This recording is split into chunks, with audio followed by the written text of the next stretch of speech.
Xender is an app that is used for transferring or receiving videos, app, music, pictures, or audios from other devices without internet. In this video, I will give you a step-by-step guide on how to download and install Xender app. So the first step you have to take is to go to your Google Play Store or App Store, depending on your device. So right here at the search bar, type in Xender. So you click on the install option and wait for it to install.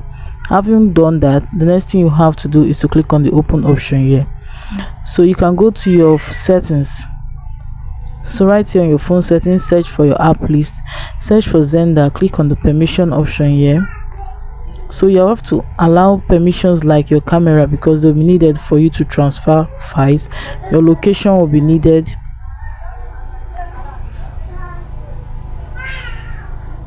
and notification will also be needed. Having done this will allow you to have full access to your Xender. This is actually the safest method because apps are verified before being shared or received. So guys, this is how to download and install Xender on your mobile app. If this video was helpful, please do well to follow Glide Tech Fix for more fun tricks that make money. Thanks for watching.